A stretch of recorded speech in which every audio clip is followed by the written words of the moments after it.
waiting for a gunner, a mid-upper gunner. We haven't got a mid-upper gunner because George was this poor. at Halifax? Halifax, yeah. In Halifax. Six crew on the Halifax? Seven crew. Seven crew. And we were waiting for a mid-upper gunner to come in, and we were expecting him. We just stood there waiting with about 10 minutes to go to take off. And the only one came, a little Scotch guy called Jock Crosland. And he was only that bloody big, and he rolled up a parachute. We said, "Oh, where are you going?" He said, "I'm coming to be a mid-upper gunner." I thought, bloody hell. Oh, yeah. We all thought, bloody hell. So he said, "Okay," we had to go because it was 10 minutes to take off. So we got in, he got in, stood it, and we all took our places up. And we started going. He said, "Before we go, I want to tell you this. I'm an experienced mid-upper gunner. I had done 9 trips and you've only done 3.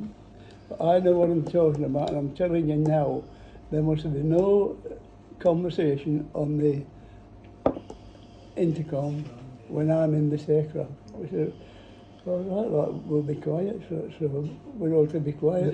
Jock Crosland said so. So we all took off. Officer or not? We all took off. No, it's right. It's a true story. This.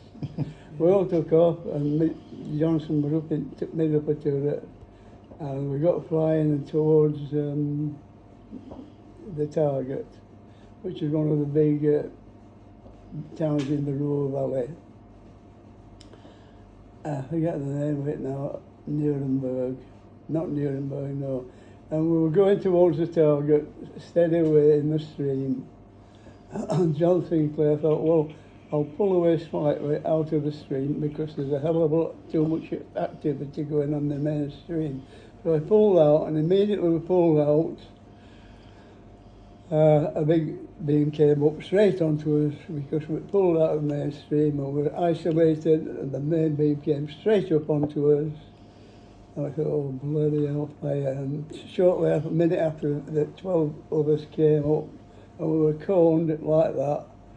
And John Sinclair says, the time, says, "For God's sake, somebody say something." Everybody being quiet, you see. "For God's sake, somebody say something." I said, "Okay, Jock, I'll do it for you." And I'm right behind John in my turret, above flight engineer's turret. I said, "Okay, John, just do what I tell you, and never mind the nose of the aircraft that was holed at the time. It's a big bloody hole in it." I said, "Okay, John, just do what I say." And I told him exactly where the flights were coming from, exactly where the flak was coming from, and he deviated like that and all over the bloody place. And after 5 minutes, we got out of the beam. And that was bloody marvellous. And we got back home safe and sound. No. And we all got out of the aircraft and stood there in amazement.